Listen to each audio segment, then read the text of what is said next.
بسم الله الرحمن الرحيم. الحمد لله رب العالمين والعاقبة للمتقين، والصلاة والسلام على أفضل الأنبياء والمرسلين وعلى آله وأصحابه أجمعين.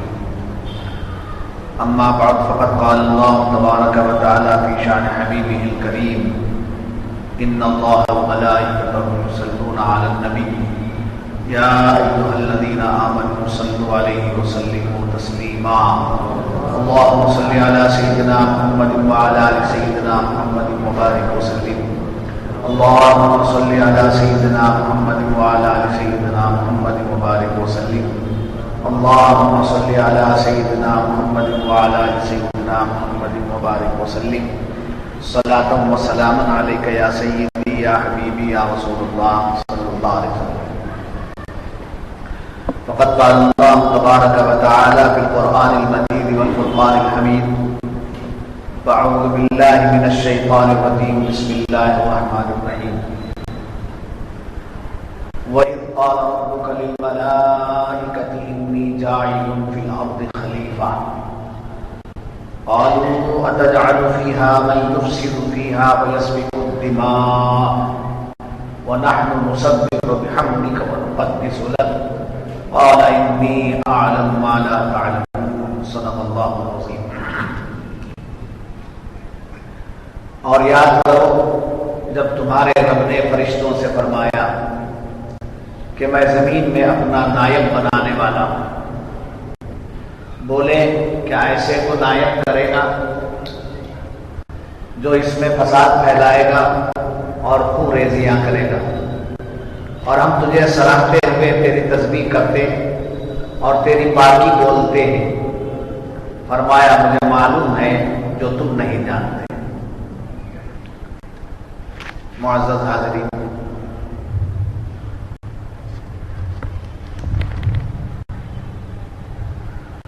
گزشتہ مجلس میں تیسرا رکوع، پہلے سپارے کا تیسرا رکوع اختتام کو پہنچا، اور آج سے چوتھا رکوع شروع ہو رہا ہے. گویا گزشتہ تقریباً 9-10 ماہ سے ہم 3 رکوع پورا کر کے چوتھے رکوع کی طرف آئے. پہلے پارے گزشتہ آیتوں میں جو باتیں بیان کی گئی تھی ان باتوں کا آپ کو علم ہوگا کہ اس میں اللہ تعالیٰ نے اپنی ان نعمتوں کا ذکر کیا تھا جو بلا واسطہ انسان کو ملتی ہیں. انسان کو جو نعمتیں بغیر کسی واسطے کے ملتی ہیں اس کا بیان ہوا. جیسے آسمان کی نعمتیں، زمین جیسی نعمت، پانی، ہوا، یہ تمام نعمتیں اللہ تعالیٰ نے بلا واسطہ تمام انسانوں کو دیا ہے. ان نعمتوں کا ذکر کیا. موت و حیات یہ بھی اللہ تعالیٰ کی دی ہوئی نعمت. موت بھی نعمت. ایک سانس اگر نہ مرے دوسری سانس سے زندگی نہیں ملے گی. ایک آن مرتے ہیں ایک آن جیتے ہیں، ایک آن مرتے ہیں ایک آن جیتے ہیں. تو گویا مارنا بھی ایک نعمت ہے اور جلانا بھی ایک نعمت ہے. اور اللہ تبارک و تعالی موت دیتا ہی ہے جلانے کے لیے. اب سانسوں کو آپ نے لیجیے. بات کا ذکر جو لوگ جانتے ہیں ان کو یاد رکھنا ہوگا کہ تعلیمات میں جو بات بتائی گئی ہے کہ ایک سانس جب اندر لیتے ہیں مرتے، پھر سانس آئی زندہ ہوتے. ہر آٹھ لمحہ اسی کی یاد سے ہم زندہ ہیں.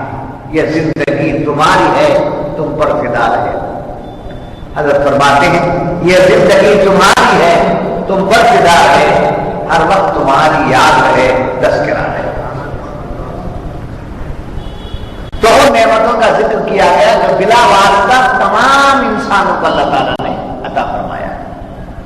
ان باتوں کو بیان کرنے کے بعد اب جو آیت شروع ہو رہی ہے اس میں خاص نعمت جو حضرت آدم علیہ السلام کے واسطے سے اولاد آدم کو عطا، حضرت آدم علیہ السلام کے واسطے سے اولاد آدم کو اللہ تعالیٰ نے عطا فرمایا، اس خاص نعمت کا ذکر اس آیت مبارکہ میں کیا جا رہا ہے جو آج آپ کے سامنے پڑھی گئی۔ خاص نعمت حضرت آدم کو ملی، باپ کی عزت سے، باپ کی شرافت سے بچے کی شرافت، باپ کی عزت سے ہی بچے کی عزت ہوتی۔ تو اللہ تعالیٰ نے ہم کو عزت نہیں دیا، ہمارے باپ حضرت آدم کو جو عزت دی اس عزت سے ہماری عزت، اور ہم تمام مخلوق میں افضل اور اعلیٰ بنائے گئے، یعنی بشر انسان تمام مخلوق میں سب سے اعلیٰ وہ افضل بنایا گیا ہے۔ اس کو افضل اور اعلیٰ بنانے میں حضرت آدم علیہ السلام کو جو مرتبہ ملا ہے ان کی اولاد میں ہونے کی وجہ سے ہماری بھی عزت، ہماری بھی شرافت۔ اب اس کا ذکر شروع کیا گیا، وَإِذْ قَالَ رَبُّكَ لِلْمَلَائِكَةِ، اس کا ترجمہ یہ ہے جب کہا آپ کے رب نے، للملائکہ ملائکہ سے، ایک ترجمہ ہے، مگر علماء اہل سنت کا بہت بڑا احسان ہے دنیا اسلام پر، اور خاص طور پر ہندوستان کے بر صغیر کے بسنے والے سنی صحیح العقیدہ لوگوں پر علماء اہل سنت کا بڑا احسان ہے کہ ہر چیز کو تحقیق کے ساتھ پیش کیا۔ سرسری باتیں نہیں ہیں، سرسری بات یہ ہے کہ وَإِذْ قَالَ رَبُّكَ لِلْمَلَائِكَةِ إِنِّي جَاعِلٌ فِي الْأَرْضِ خَلِيفَةً، اور جب رب نے کہا فرشتوں سے کہ میں زمین میں خلیفہ بناتا ہوں، یہ سرسری معنی۔ اب اس کے ڈیپ میں گئے، وَإِذْ اور جب، یہ ترجمہ ہوا، مگر ہمارے محقق مفسرین اس سلسلے میں لکھتے ہیں کہ اے محبوب یاد کرو اس وقت، اے محبوب یاد کرو اس وقت کو جبکہ آپ کے رب نے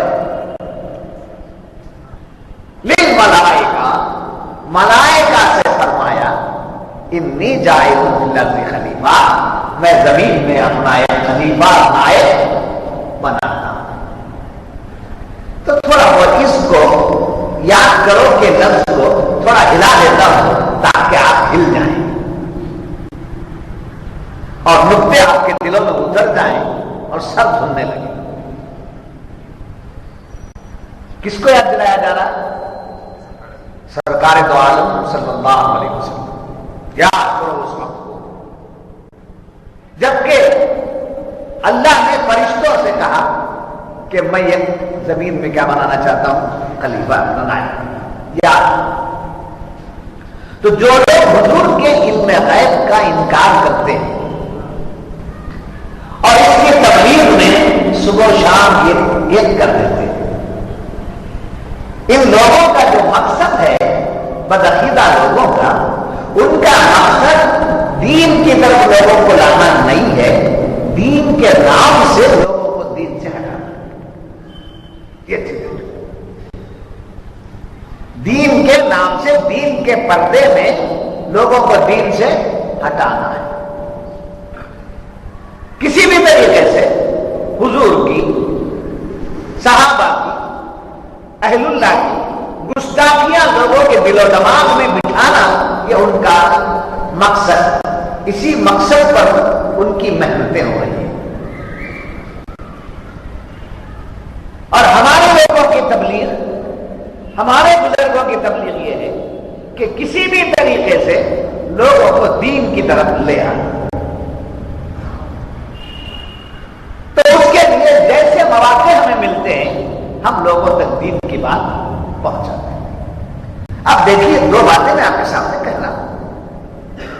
وَإِذْ قَالَ رَبُّكَ، اور جب کہا آپ کے رب نے، یہ ترجمہ کسی کا بیٹھا نہیں، تھانہ بہت کا دیکھ لیجیے، گنگوم کا دیکھ لیجیے، دیا بنا کر دیکھ لیجیے، کسی کا بھی دیکھ لیجیے، عربی گرامر جو پڑھ کر ہے اس سے پوچھ لیجیے تو یہی ہے۔ اور جب کہا ملائکہ سے آپ کے رب، یہ سرسری بات ہوگی، تحقیق میں آئے تو عظمت رسول ظاہر ہے، تحقیق میں آئے تو عظمت رسول ثابت ہو رہی ہے، محبوب دو عالم کے شان ظاہر ہے، جیسا کہ قرآن نے کہا وَإِذْ قَالَ، یاد کرو اس وقت کو جبکہ آپ کے رب نے ملائکہ سے فرمایا، یاد کرو۔ اور یاد دلا رہے ہیں اللہ تعالیٰ نے بہت اور طریقے سے بہت جواب کیا، جیسا کہ الم تر کیف فعل ربک باصحاب الفیل، کیا آپ نے نہیں دیکھا کہ ہم نے اصحاب فیل والوں کے ساتھ کیا سلوک کیا؟ الم تر کیف فعل ربک باصحاب الفیل، جبکہ حضور دنیا میں ظاہراً تشریف نہیں لائے، اصحاب فیل کا جو واقعہ ہوا اس وقت حضور بظاہر دنیا میں تشریف نہیں لائے، ظاہراً تشریف نہیں لائے، مگر بیان کر رہا آپ نے نہیں دیکھا، آپ نے نہیں دیکھا کیا مطلب؟ آپ نے نہیں دیکھا کا مطلب کیا؟ آپ نے دیکھا جو کچھ ہمارے فیصلے ہیں وہ آپ نے دیکھا ہے، ظاہراً ہم تشریف فرما نہیں تھے، ظاہراً لباس بشری میں آپ اس وقت موجود نہیں تھے، مگر نوری اعتبار سے اس وقت موجود تھے جی۔ اب نوری اعتبار سے موجود تھے کا مطلب کیا؟ اصحاب فیل کا جو واقعہ ہوا اس وقت دور کس کا جی؟ ابرہا لے کر کے آیا بہت، مگر قبضہ کس کا تھا؟ کعبۃ اللہ، آپ کے دادا حضرت عبد المطلب جی، حضرت عبد المطلب کا زمانہ تھا، دادا تھے آپ کے، جد امجد تھے، تو اس وقت میں وہ واقعہ ہوا۔ اب حضور کو فرمایا کہ آپ نے نہیں دیکھا، جب حضور جلوہ فرما نہیں ہوئے تھے، آپ نے نہیں دیکھا تو کیا مطلب؟ عبد المطلب کی پیشانی میں نور مصطفیٰ حضرت عبد المطلب کی پیشانی میں نور محمد جلوہ تھا، وہ واقعہ عبد المطلب نہیں دیکھ رہے تھے، ظاہر میں عبد المطلب دیکھ رہے تھے، حقیقت میں مصطفیٰ دیکھ رہے تھے۔ اس اعتبار سے رب نے فرمایا کہ آپ نے نہیں دیکھا، الم تر کیف فعل ربک باصحاب الفیل۔ پھر دوسری جگہ قرآن نے کہا الم تر الی الذی حاج ابراہیم، کہ آپ نے نہیں دیکھا کہ ابراہیم علیہ السلام سے جو مکالمہ نمرود کے ساتھ ہوا اس کو آپ نے نہیں دیکھا؟ زمانہ کون سا؟ ظاہراً زمانہ حضرت ابراہیم کا علیہ السلام، اور آپ کے بعد کئی سال کے بعد میں سرکار دنیا میں تشریف لائے، تو نمرود کے ساتھ جو مکالمہ ہوا، جو مکالمہ نمرود کے ساتھ ہوا وہ اس وقت کون موجود تھے؟ حضرت ابراہیم علیہ السلام۔ ہوا واقعہ مشرق سے سورج کو نکالنا، مغرب سے سورج کو نکالنا، یہ جو واقعہ ہوا اس کا ذکر تیسرے پارے میں بیان ہے۔ تو اس وقت بظاہر سرکار لباس بشری میں نہیں تھے، مگر قرآن کو جب علم کرا آپ نے نہیں دیکھا، آپ نے نہیں دیکھا، کیا کہ آپ نے دیکھا ہے؟ اعتبار کیا تھا؟ کوئی پیغمبر اس وقت تک پیغمبر نہیں ہوا جب تک اس کی پیشانی میں نور مصطفیٰ تھا۔ تو ہر دور میں حضور آئے، ہر پیغمبر کے زمانے میں حضور تشریف لائے، مگر اس وقت کا آنا جو تھا باعتبار نور، اس وقت کا جو آنا تھا وہ باعتبار نور تھا، اور جب آمنہ کے آنگن میں آئے تو وہ نوری شان بشری لباس میں جلوہ کر گئی، وہ نوری شان بشری لباس میں جلوہ کر گئی، تو بشر بن گئے تو نورانیت ختم نہیں ہوئی، بشر بن گئے تو نورانیت ختم نہیں ہوئی، اس لیے کہ آپ کی اصلیت نورانیت ہے، آپ کی اصلیت نورانیت ہے، آپ کا لباس بشریت کا ہے، یہ شان صرف حضور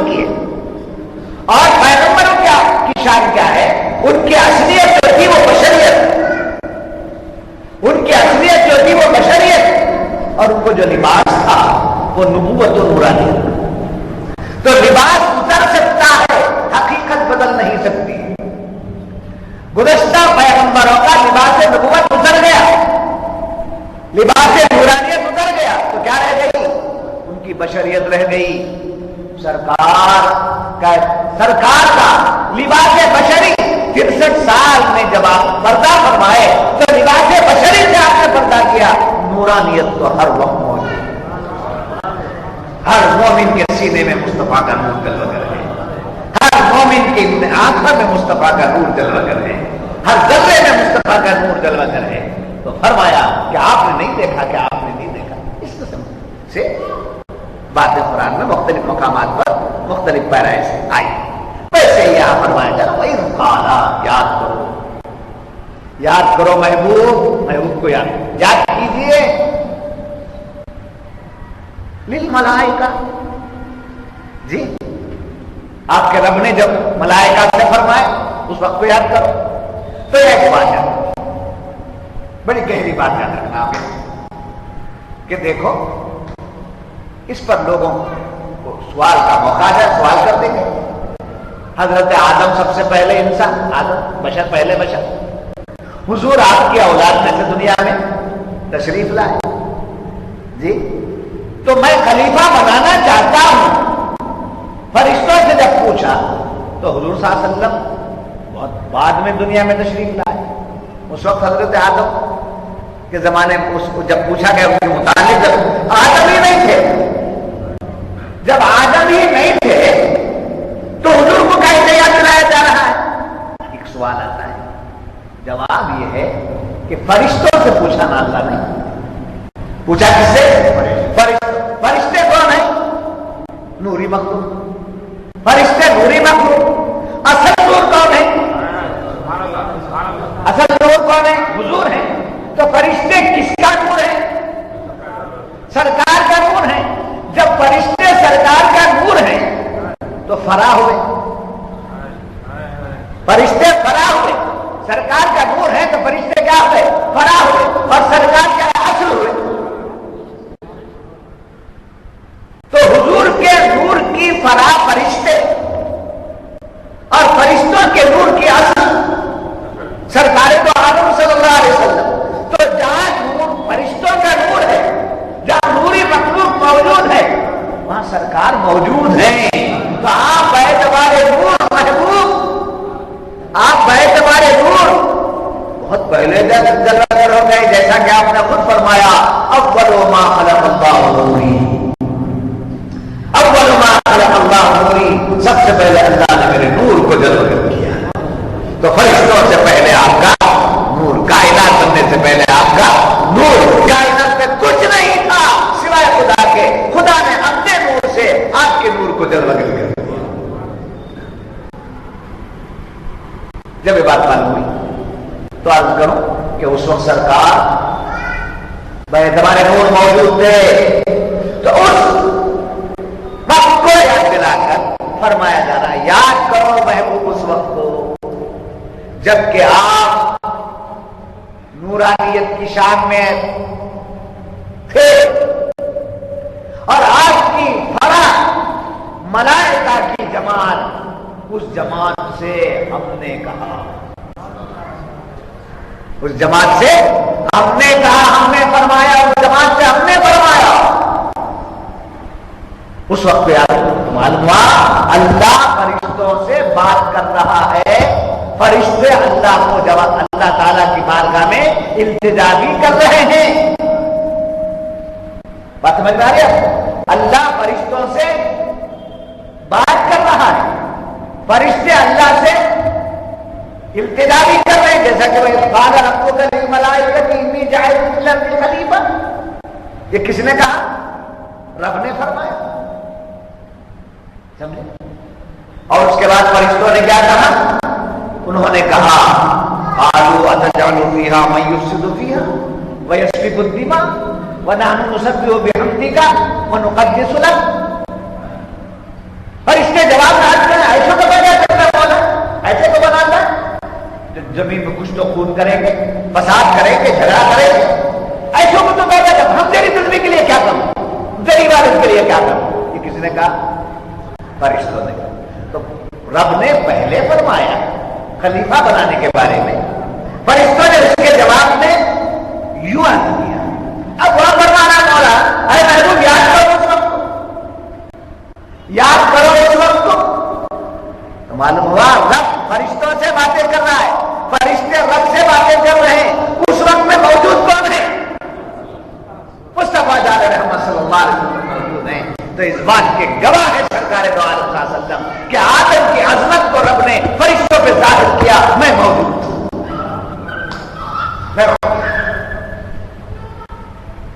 سمجھ آ رہی؟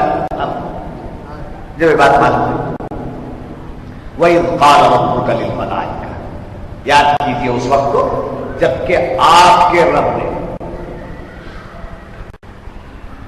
جی رب کا، آپ کا یہاں اشارہ ہے، رب کا میں اشارہ ہے سرکار کی ذات کی طرف.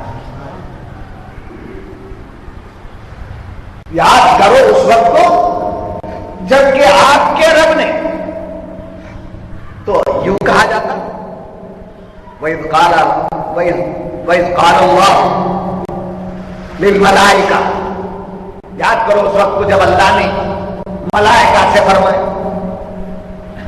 وَإِذْ قَالَ اللَّهُ، یاد کرو اس وقت جب کیا اللہ نے ملائکہ سے فرمایا. قال اللہ نے کہا، وَإِذْ قَالَ رَبُّكَ کہا، قال اللہ کہے گا تو اللہ کی ذات بیان ہوتی، اس کا اس میں ذاتی ہے. مگر کیا کہا؟ وَإِذْ قَالَ رَبُّكَ، یاد کرو اس وقت میں جبکہ آپ کے رب نے کہا. تو لوگ الزام دے دیتے ہیں اہل سنت علماء پر کہ یہ لوگ اللہ کو نبی کو ملا دیتے ہیں. معاذ اللہ، یہ بہت بڑا الزام ہے ہمارے اوپر. قرآن اگر صحیح معنی میں پڑھیں گے تو پتا چلے گا کہ رب اپنے محبوب کو چھوڑنا نہیں چاہتا ہے. رب اپنے محبوب کو چھوڑنا نہیں چاہتا ہے. اے محبوب، جہاں میں ہوں وہاں آپ ہیں، جہاں میرے جلوے ہوں گے وہاں آپ کا تعین ہوگا، جہاں مجھے ظاہر ہونا ہے وہاں آپ کو سامنے آنا ہوگا. آپ کے ساتھ میں ہوں، میرے ساتھ آپ ہیں. تو قرآن نے وَإِذْ قَالَ رَبُّكَ، اے محبوب یاد کرو اس وقت کو جبکہ آپ کے رب نے. جی سمجھدار بات آپ کی، یاد رکھنا ہے.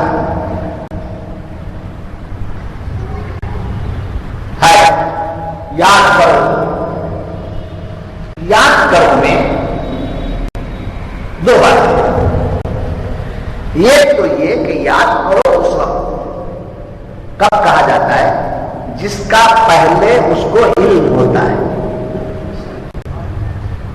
کسی سے کہا جائے بھائی اس وقت کو یاد کرو جب ہم دونوں مل کے پڑھ رہے تھے، اس وقت یاد کرو جب ہم لوگ جا کر کے تیرتے تھے، اس وقت کو یاد کرو جب کہ ہم دونوں مل کر سفر میں نکلے تھے. تو گویا اس وقت کے علم کو یاد دلایا جاتا ہے. اب علم کے ذریعے یاد دلایا جاتا ہے. کبھی جو چیز دیکھی ہوتی ہے اس کو یاد دلایا جاتا ہے. تو یہاں دونوں اعتبار سے ظاہر کر دیا رب نے، اے محبوب آپ کے علم میں وہ سب چیزیں ہیں جو ہم نے آپ کو دی ہیں. یاد کیجیے، یاد کیجیے، اس کا ذکر کیجیے، تذکرہ کیجیے. اب یاد اس کو دلایا جاتا ہے جو بھول جاتا ہے، اور حضور بھولنے کی صفت سے پاک ہے. حضور بھولنے کی صفت سے پاک ہے. سارے عالم کا علم حضور کو ہے. اب یہاں یاد کرو کا مطلب بھول کی بنیاد نہیں ہے، بھول کی بنیاد نہیں ہے. اے وہ آپ ذکر کرو، بتاؤ لوگوں کو وہ تمام باتیں جو آپ نے دیکھی. تو گویا یاد کرنا بھلان کی بنیاد پر نہیں ہے. یاد کرنا کا مطلب ظاہر کرو، پیش کرو، بتاؤ لوگوں کو، یہ مراد لیا گیا. تو یاد رکھنا وَإِذْ قَالَ رَبُّكَ لِلْمَلَائِكَةِ. اب فرشتے اللہ اکبر ہے. حضرت آدم علیہ السلام کے پیدا ہونے سے پہلے اللہ تعالیٰ نے فرشتوں کو حضرت آدم کی ساری کیفیت بتا دی، ساری باتیں فرشتوں کو آدم کی باتیں بتائی.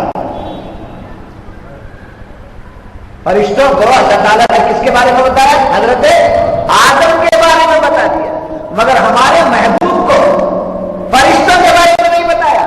رب نے کہا میری ذات کو، تو رب نے کوئی پردہ کوئی حجاب نہیں رکھا مصطفیٰ جان رحمت سے، جس کو عاشق رسول اعلیٰ حضرت فاضل بریلوی رحمۃ اللہ علیہ نے ایک جگہ لکھا ہے، اور کوئی غیب کیا تم سے نہاں ہو بھلا، اور کوئی غیب کیا تم سے نہاں ہو بھلا، جبکہ خدا ہی نہ چھپا تم پہ کرو. جی جبکہ خدا ہی نہ چھپا تم پہ کرو، اور کوئی غیب کیا تم سے نہاں ہو بھلا، جبکہ خدا ہی نہ چھپا تم پہ کروڑوں. یاد رکھیے حضرت آدم کے دنیا میں تشریف لانے سے پہلے ملائکہ نے آپ کی آمد کا اعلان کر دیا. کیوں؟ معلوم ہو جائے سب کو یہ عبادت کرنے والے جو فرشتے ہیں یہی اصل مخلوق نہیں ہے، ان کے جو مخلوق آنے والی ہے، حضرت آدم جو آنے والے ہیں، ان کے لیے یہ سب کچھ میں نے بنایا. فرشتے عبادت کرنے والے، فرشتے اللہ کے احکامات پر چلنے والے، لا یعصون اللہ ما امرهم ویفعلون ما یؤمرون، تو کوئی معصیت نہیں کرتے، اس کے حکم کے خلاف نہیں چلتے، جو کچھ اس کا حکم ہوتا ہے اسی پر وہ عمل کرنا. اب رب نے فرشتوں کو یہ فرمایا کہ ایک خلیفہ میں لا رہا ہوں. کس بات کا اشارہ کیا؟ اے فرشتوں، تمہارے لیے میں نے دنیا نہیں بنائی ہے، تم کو بھی جن کی خاطر میں نے پیدا کیا ہے، تم کو بھی میں نے جن کی خاطر پیدا کیا ہے، اس آدم کو لانا ہے مجھے. تمہاری عبادتوں کے لیے میں نے تم کو پیدا نہیں کیا، فرشتوں کی عبادتوں کے لیے فرشتوں کو پیدا نہیں کیا گیا. میرا خلیفہ اور اس کی اولاد جو آنے والی ہے، جس کے اصل کہاں سے شروع ہو رہی ہے؟ حضرت آدم سے شروع ہو رہی ہے. اے فرشتوں، میں نے بھی تم کو ان کی خدمت کے لیے پیدا کیا. تم کو میں نے جو پیدا کیا ان کی خدمت کے لیے پیدا کیا ہے. تم عبادت کرتے ہو، وہ تمہاری بات ہے، تمہارا جو چیز ہے. تم معصیت نہیں کرتے، تم گناہ نہیں کرتے، تم پاک ہو، تم نوری مخلوق ہو. مگر ہم ایسی مخلوق کو لا رہے ہیں جن کے اندر نوری تجلیات بھی ہوں گے اور بشری تقاضے بھی ہوں گے. تم شادی کیے بغیر عبادت کرتے ہو، کیا کمال کی بات ہے. شادی کیے بغیر عبادت کرتے ہو، کیا کمال کی بات ہے. بیوی بچوں کے بغیر عبادت کرتے ہو، کیا کمال کی بات ہے. بغیر کھائے پیے کی عبادت کرتے ہو، کیا کمال کی بات ہے. میں ایسے کو لا رہا ہوں جس کے پیچھے کھانے کا تقاضا بھی ہے، جس کے پیچھے بیوی بچوں کا تقاضا بھی ہے، جس کے پیچھے دنیا کی ضروریات کا تقاضا بھی ہے. ان تقاضوں کو بھی پورا کرے گا پھر میری عبادت بھی. ایسے کو میں نے چنا. تو فرمایا للملائکۃ انی جاعل فی الارض خلیفہ. ہائے ہائے، جب یہ بات معلوم ہوئی، ملائکہ ملک کی جمع ہے. تھوڑا فرشتوں کو سمجھ. اب تک کی جو باتیں آپ کے سامنے آئیں، زمین کی باتیں آئیں، آسمان کی باتیں آئیں،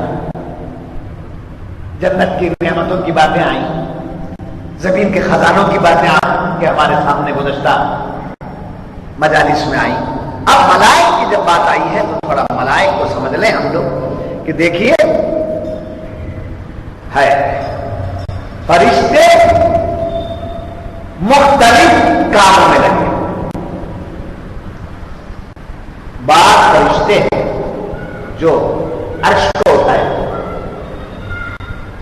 بعض فرشتے ہیں جو عرش کا طواف کرنے میں لگے، بعض فرشتے ہیں جو پیغمبروں بعد میں سے حضرت جبریل علیہ السلام وغیرہ، ان کا کام کیا ہے؟ رب کی طرف سے پیغمبروں کے پاس وحی لے آنا۔ تو وحی لانے والے فرشتے، عرش کو اٹھانے والے فرشتے، آسمانوں کا نظام چلانے والے فرشتے، یہ سب مختلف کاموں میں فرشتوں کو لگا دیا گیا، اور ان کو کیا کام مزید دیا گیا ہے؟ اللہ کے بندوں کی حفاظت کرنا، اللہ کے بندوں کی حفاظت کرنا، محبوب دو عالم کی امت کی حفاظت کرنا، اور ان کی جہاں جو ضرورت ہوتی ہے اس کو پورا کرنا۔ کس کا کام ہے؟ فرشتوں کا کام یہ ہے کہ وہ ہماری ضرورتوں کو پورا کریں، ہماری خدمت کریں، ہماری خدمت کے لیے رکھے فرشتے، کائنات کے نظام کو چلانے کے لیے رکھا گیا فرشتوں۔ بعض فرشتے اس کام میں ہیں، بعض فرشتے اس کام میں ہیں کہ بارش کے خطرے کے ساتھ، بارش کے خطروں کے ساتھ وہ ظاہر ہوتے ہیں، اور غلہ جو پیدا ہوتا ہے، غلہ جو پیدا ہوتا ہے، اس غلے کے ایک دانے کو بنانے کا کام ہوتا ہے، اور وہ دانہ جب بن جاتا ہے تو دانے کے ساتھ دانہ کھانے والے تک پہنچانا ان کا کام ہے۔ جی پکاتے کون ہیں؟ میرے آقا نعمت دامت برکات العالیہ نے ایک مرتبہ فرمایا، یہ کھانا جو پکتا ہے، چاول جس کو کھانا بنایا جاتا ہے، کھل پکتا ہے، اور جب اس کو کھول کے دیکھتے ہیں تو ایسا کہ وہ ناچ رہا ہے، ایسا سمجھے؟ میرے آقا نعمت نے اس نسبت سے فرمایا، یہ کھانے کے دانے جو کھل پکتے ہیں، یہ کون پکاتا ہے؟ فرشتے پکاتے ہیں۔ عورت کا کام یا پکانے والے کا کام یہ ہے کہ برتن دھوئے، چاول دھوئے، پانی ڈال کر اس میں چاول ڈال کر کے چولہے پر چڑھا دے، اور اس کو یکجا ہونے سے روکنے کے لیے چمچ سے اس کو ہلاتی رہے، بس اتنا ہی کام ہے۔ وہ اندر اتر کے پکاتی نہیں ہے، وہ تپیلی میں اتر کے پکاتی نہیں ہے۔ تپیلی کہتے ہیں نا یوپی میں، بگولا کہتے ہیں، آپ یوپی کے ہیں نہیں؟ اس پر آپ دیکھ تپیلی، ہاں جی بگولا، وہ بگولے کی جمع بھگولا، چھوڑ دیجیے، آپ کشمیر کے ہیں، شیوگا کے۔ اب مجھے وہ باتیں اس لیے یاد ہے کہ میں پڑھا بھی ہوں تو یوپی والوں کے پاس ہی پڑھا جی ہاں۔ تو اس میں جو پکوان ہوتا ہے سب سے بہتر تو یہ ہے کہ ہانڈی کے لیے تمام لوگوں کے لیے سمجھ میں آ جاتا ہے۔ ہانڈی میں جو پکوان ہوتا ہے، میرے آقا نعمت نے فرمایا، ایک ایک دانہ جو ہے ناچتا ہے، تو فرشتے اس کو پکاتے ہیں، اور جس کے نام کا وہ دانہ جس فرشتے کی ذمہ داری میں دیا گیا تھا، وہ فرشتہ اس نام والے کے تک پہنچاتا ہے، اور نوالا بنا کر جتنے دانے اس کی قسمت میں ہیں وہ پورے دانے اس کے منہ میں پہنچاتا ہے، اور پھر حلق میں اترنے تک کام کرتا ہے۔ تو گویا ہماری خدمت کے لیے فرشتے ہیں، ہماری حفاظت کے لیے فرشتے ہیں، اور ان کی تعداد انگنت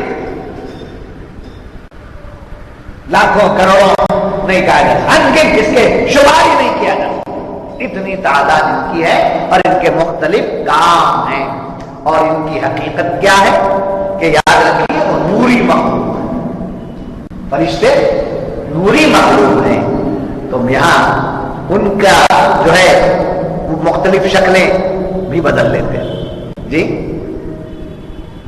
راستے میں کہیں ہم کو پریشانی آ گئی، کہیں ایکسیڈنٹ ہو گیا، کہیں پریشانی ہو گئی، گاڑی ہماری رک گئی، جنگل ہے، کوئی پرسان حال نہیں ہے، تو فرما گیا یہ زور سے آواز اعینونی یا عباد اللہ، میری مدد کیجیے اللہ کے بندو، تو وہ یہ جب یہ توجہ کر کے اعلان کرتا ہے، پکارتا ہے، تو اس پکار کو اللہ سن کر اس کی خدمت کے لیے فرشتوں کو بھیج دیتا ہے۔ فرشتے حاضر ہوتے ہیں اس مصیبت کو دور کرتے ہوئے۔ تو بہت سے کام ان فرشتوں کے ہیں جن کی تعداد کے بارے میں میں نے کیا کہا، کوئی حساب نہیں ہے، بے حساب ہے، جس کو شمار نہیں کیا جا سکتا۔ تو اللہ تعالیٰ خود فرماتا ہے وَمَا يَعْلَمُ جُنُودَ رَبِّكَ إِلَّا هُوَ۔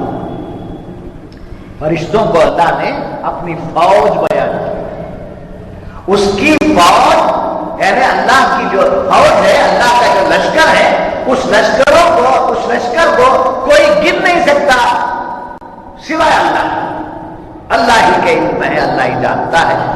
تو معلوم ہوا ان کے مختلف کام ہیں، اس میں بھی جلیل القدر ہے، مراتب بھی ان کے، اس میں بھی جلیل القدر ملائکہ ہیں، جیسے حضرت جبریل علیہ السلام، حضرت میکائیل علیہ السلام، حضرت اسرافیل علیہ السلام، حضرت اسرائیل علیہ السلام۔ یہ سب کو معلوم ہے کہ جنات یہ فرشتے جو ہیں جبریل امین، ان کا کام کیا؟ وہی لا کر بولے اب کوئی نبی نہیں آ رہا ہے تو وہی آنا بند نہیں۔ ان کا کام کیا ہے؟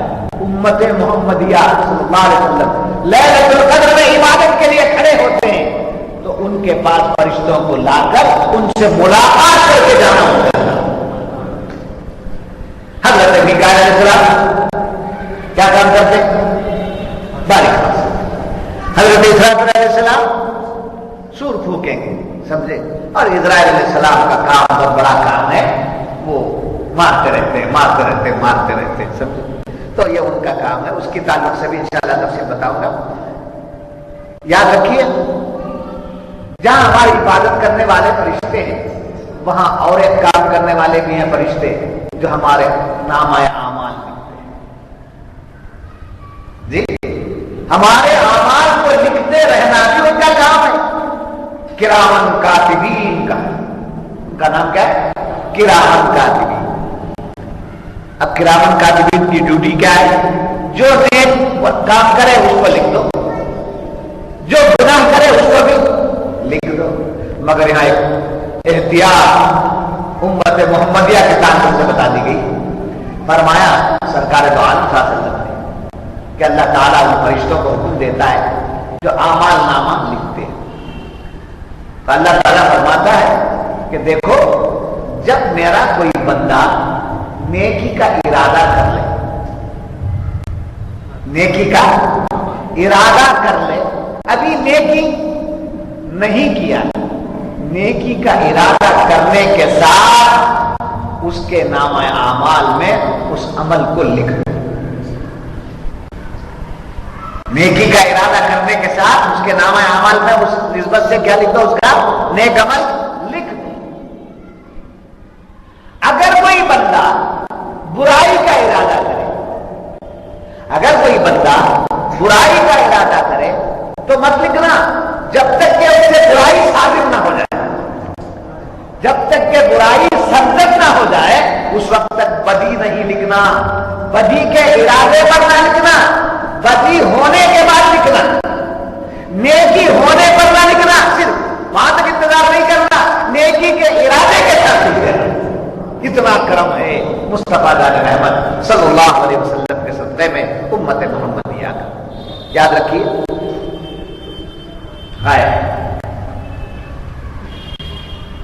میرے آقا نعمت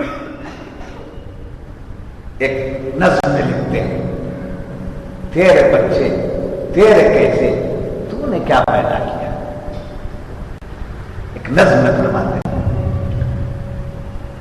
محو سجود حضرت کی کتاب ہے، اس کے علاوہ حضرت کے ایک ایک نظم جو ہے، ایک ایک نظم جو ہے ایک دفتر ہے، اس کو شائع کر کے شہزادہ اللہ نے محو سجود کے نام سے ایک کتاب ترتیب دی ہے۔ تو بہرحال اس نظم میں لکھتے ہیں تیرے بچے تیرے کیسے، تو نے کیا پیدا کیا، یہ لمحہ سوچ لے گا تو فدا ہو جائے گا۔ خالق کائنات نے بچوں کو پیدا کرنے والا کون؟ اللہ تعالیٰ، اللہ تعالیٰ۔ مگر مفسرین فرماتے ہیں رحم مادر نے بچے کو بنانے کا کام بھی فرشتوں کے ذمہ ہے۔ کام بچوں کو بنانے کا کام بھی فرشتوں کے ذمہ۔ چھوٹا منہ بڑی بات بڑوں کے سامنے، بڑوں کے سامنے چھوٹا منہ بڑی بات، چھوٹوں کے سامنے بڑا منہ چھوٹی بات۔ جی، بڑوں کے سامنے چھوٹا منہ بڑی بات، چھوٹوں کے سامنے بڑا منہ چھوٹی بات ہے۔ کیا ہے یہ کہ بچہ جیسا جیسا اس کا پیریڈ بدلتا رہتا ہے، 5 مہینے کے بعد اس کے اندر ترمیم کیپیسٹی آتی ہے، پھر ایسا کا ہوتا ہے، کیا ہوتا ہے پتہ نہیں، پھر ایسا کا ہوتا ہے، ادھر ایسا کا ہوتا ہے، ادھر ایسا کا ہوتا ہے، سمجھے؟ اس کی حفاظت کے لیے ڈاکٹروں کے پاس چلے جاتے ہیں، ان کو بتاتے ہیں، ان کو بتاتے ہیں، ماہانہ ٹیسٹنگ کراتے ہیں، وہ کراتے ہیں، یہ کراتے ہیں، انہیں اتنے ٹائم کو دیا، انہیں ٹائم کو دیا، وہ ٹائم دیتے ہیں، ان کو اطمینان کر لیتے ہیں۔ در حقیقت یہ پورا کام اللہ تعالیٰ فرشتوں کے ہاتھ میں، بچے کو بنانے کا پورا کام اس کے ہاتھ میں۔ ہاں، اسی لیے پردے میں رکھ دیا هو الذی یصورکم فی الارحام ما یشاء، وہی تو ہے جس نے تمہیں تمہارے ماں کے پیٹ میں تمہاری صورتوں کو ویسے بنایا جیسے اس نے چاہا۔ دکھا کر بنانے کا معاملہ ہوتا، تمہاری پسند پر کیا ہونا دیکھ لو بولتے، کتنے مہینے کے بعد تمہاری پسند پر کیا ہونا دیکھو بولے تو ایک بھی بیٹی پیدا ہونے نہیں دیتے۔ جی، ہماری پسند کا نہیں چھوڑا، والذی یصورکم فی الارحام کیف یشاء، وہی تو ہے جس نے تمہارے ماں کے پیٹ میں تمہیں پیدا کیا جیسا اس نے چاہا۔ پھر دیکھو کرم، دیکھو اس نے چاہا، فرشتوں کو مقرر کیا، اندر بچے کو رحم مادر میں بچے کو بنا رہے ہیں، پیریڈ پورا ہو گیا، جب ان کو باہر لانے کا حکم رب کا ہوتا ہے تو فرشتے ہی لاتے ہیں، فرشتے ہی لاتے ہیں۔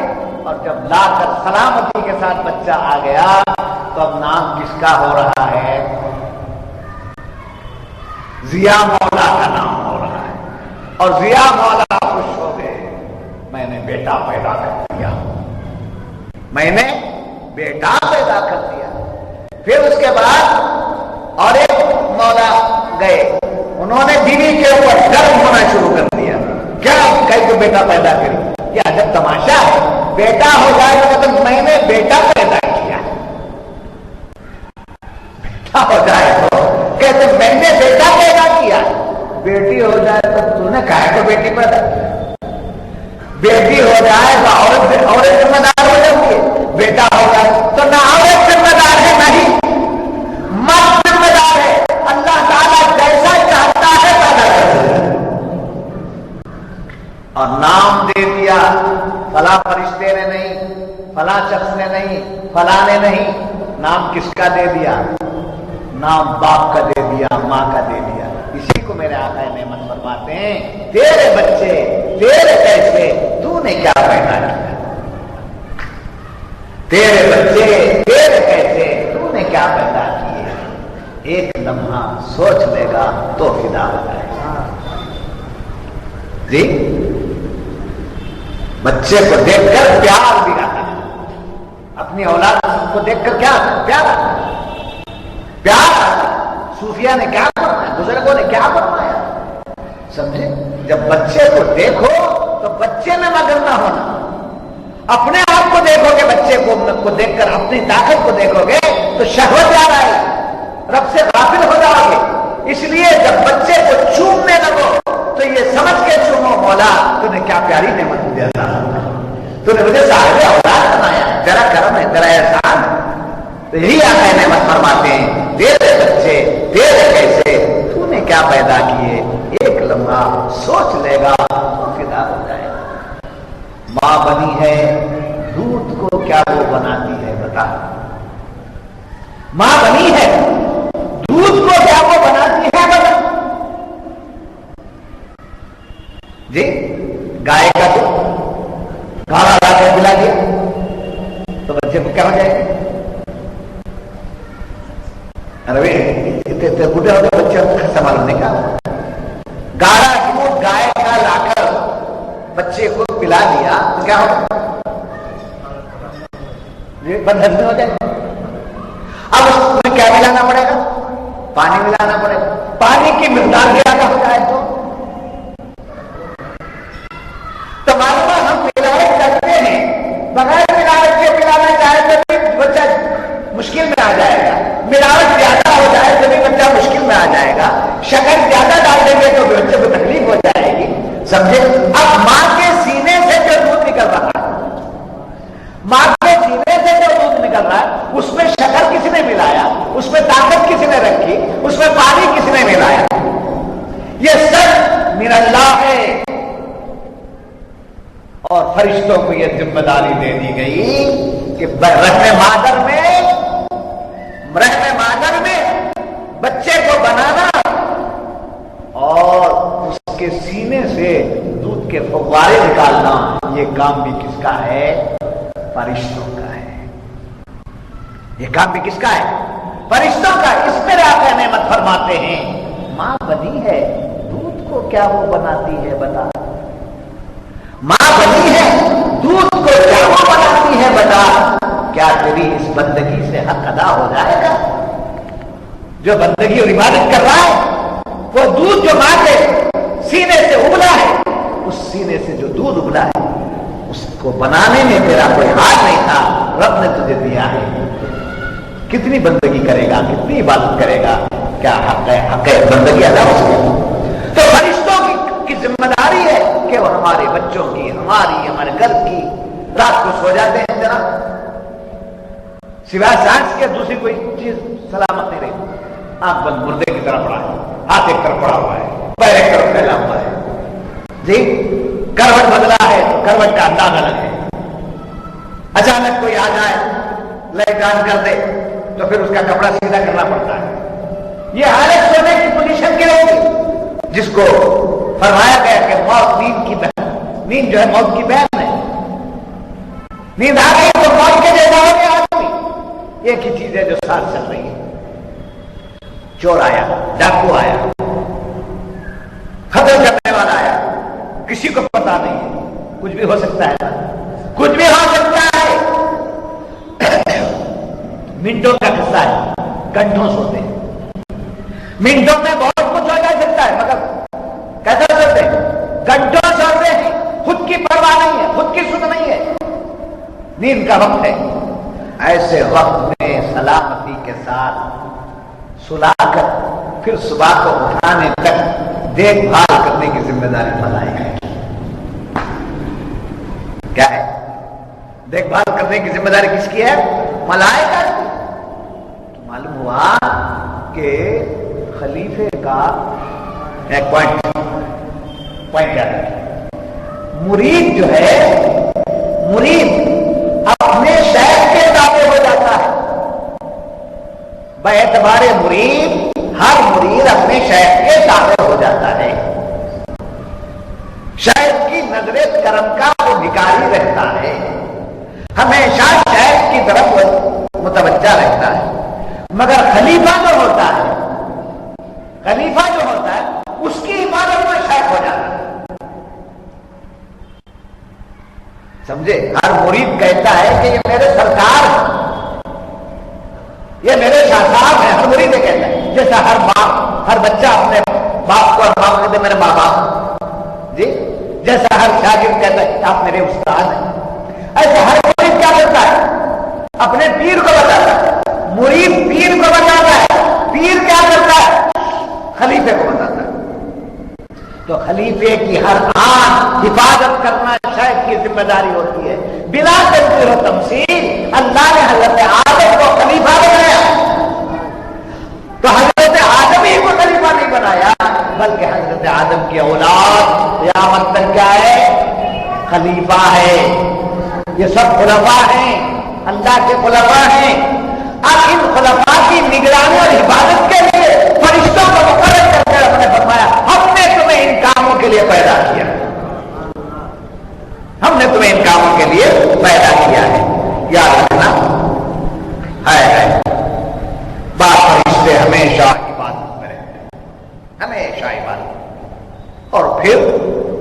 شان یہ ہے کہ وہ معصوم ہے.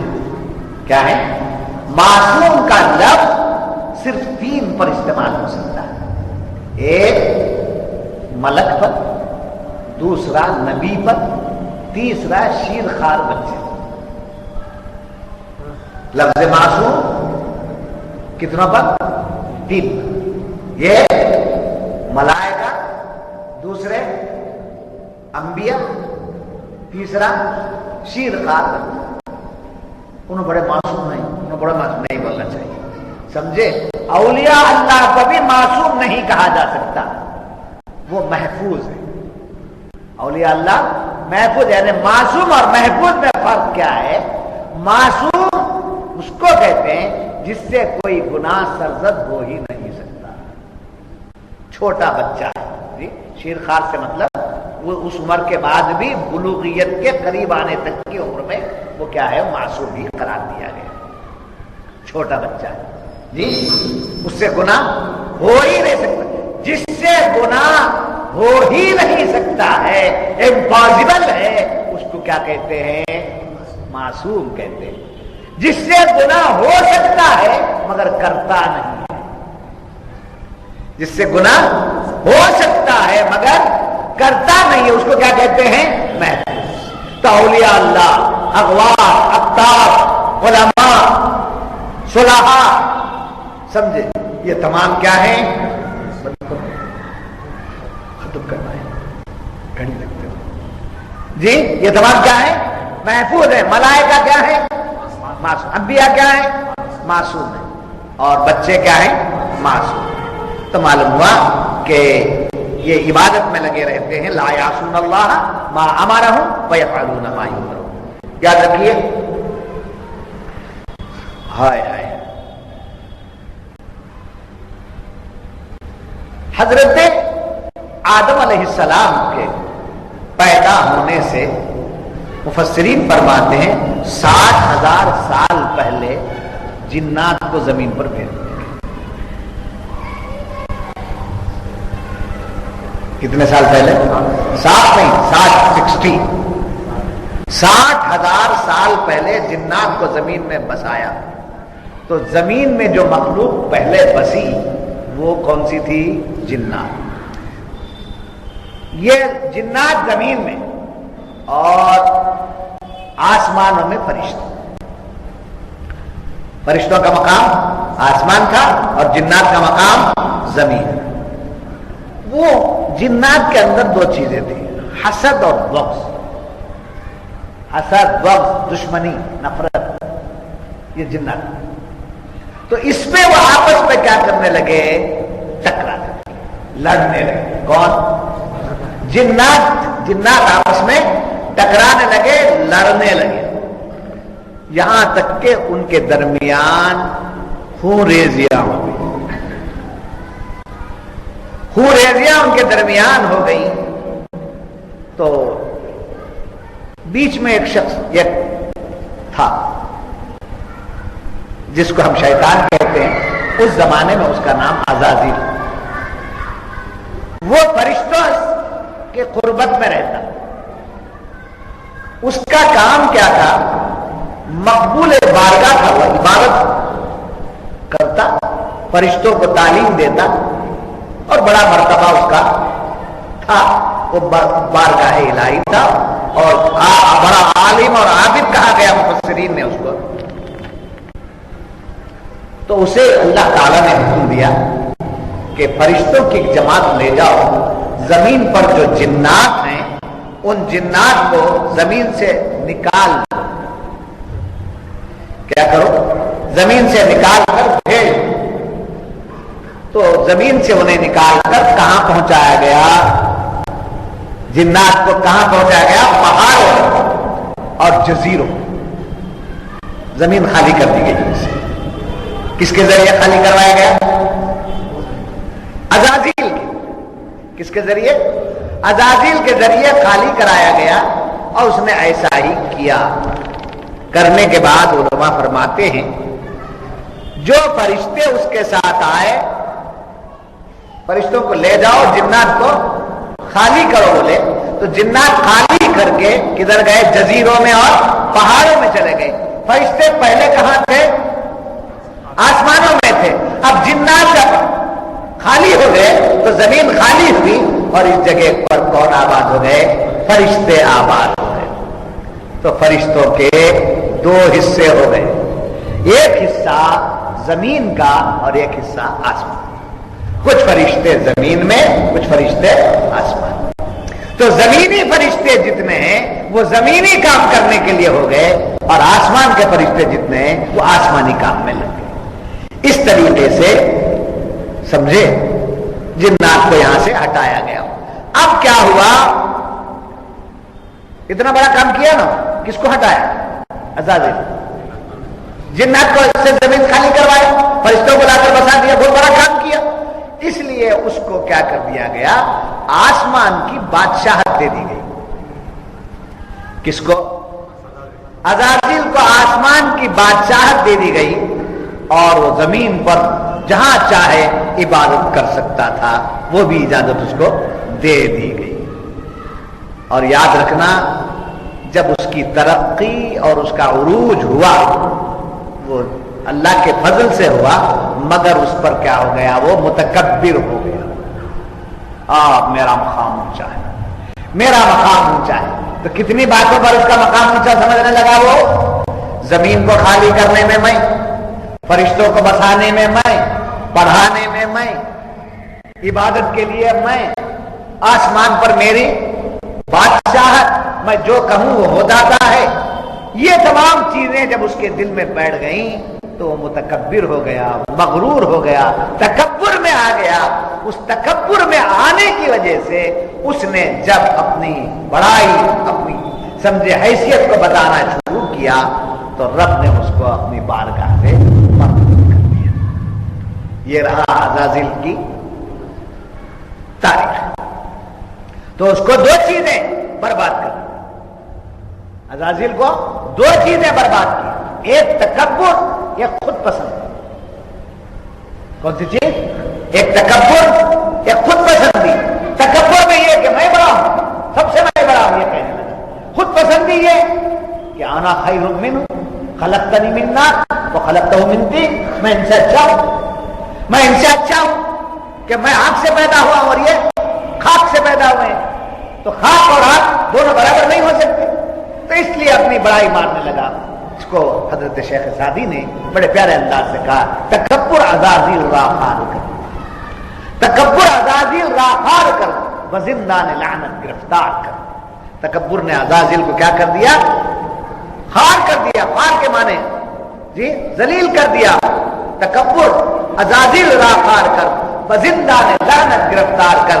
لعنت کی بیڑیوں میں اس کو گرفتار کر لیا گیا. یہ شیطان کی حیثیت ہوئی ہے. اور سوچنے لگا تمام ملائکہ سے میں افضل ہوں کہنے لگا. تو اللہ تبارک و تعالی نے حضرت آدم کو پیدا کرنے کا ایک فیصلہ جی. تو ازلی دشمن کون ہے ہمارا؟ شیطان.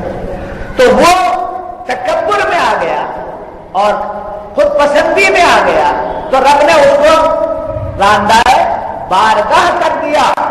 اس کو کیا کر دیا؟ راندائے بارگاہ کر دیا. اب اس کے مقابل میں ایک ایسی مخلوق کو لایا جو نہ شیطانی حرکت کرے گی، نہ فرشتوں کی طرح عبادت میں لگی رہے گی، بلکہ حضرت آدم کو لے آ کر ان کی اولاد کو پیدا کر کے رب نے بتایا کہ میرے یہ بندے جن کو میں خلیفہ بنایا ہوں ان کی شان یہ ہے کہ وہ گھروں میں گھر کا کاروبار بھی کرتے رہیں گے، عبادت کے موقع پر عبادت بھی کرتے رہیں گے، وہ راتوں کو سوتے بھی رہیں گے اور آخر حصے میں اٹھتے بھی رہیں گے، وہ راتوں کو روتے بھی رہیں گے اور دعاؤں میں بھی لگے رہیں گے، وہ ہمیشہ اللہ کی ناراضگی سے ڈرتے رہیں گے، اللہ کو راضی کرنے میں ہمیشہ جٹے رہیں گے. یہ میرے خلیفہ کی علامت ہوگی. تو جب فرشتوں نے کہا ایسوں کو پیدا کرتا ہے جو کچھ تو خون کریں گے، ان کے سامنے انسان کا مقام نہیں تھا، اولاد آدم کا مقام نہیں تھا، جنات کے جھگڑے تھے ان کے سامنے تھے. اس کو لے کر انہوں نے کہا نہیں وہ ویسے نہیں ہے یا ایسے. تو معلوم ہوا ہماری تعریف میں اللہ تعالیٰ نے فرشتوں کو جواب دیا انی عالم ما لا تعلمون، میں جانتا ہوں تم نہیں جانتے. جی یہ مقام بشریت، مقام آدمیت جی کس کو معلوم؟ اللہ کو معلوم ہے. اللہ نے فرشتوں سے فرما دیا. کس بات کو فرمایا؟ انہوں نے جب تنقید کی یہ کچھ تو خون کریں گے، یہ فساد کریں گے، یہ لڑیں گے، یہ جھگڑیں گے، ہمارے متعلق پیدا ہونے سے پہلے ہی ہمارے خلاف آواز اٹھ گئی. ہمارے پیدا ہونے سے پہلے ہی ہمارے خلاف آواز اٹھ گئی. تو پیدا ہونے کے بعد اگر آواز اٹھتی ہے تو کیا تعجب کی بات ہے؟ پیدا ہونے سے پہلے ہمارے خلاف فرشتوں نے آواز اٹھا دیا. جی پیدا ہونے کے بعد بے ایمان ہمارے خلاف آواز اٹھاتے ہیں.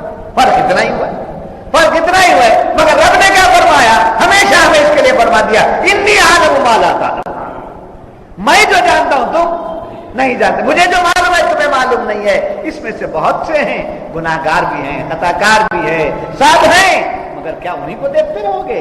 اس میں غوث بھی ہیں، اس میں قطب بھی ہیں، اس میں ابدال بھی ہیں، اس میں انبیاء بھی ہیں، اس میں اقوال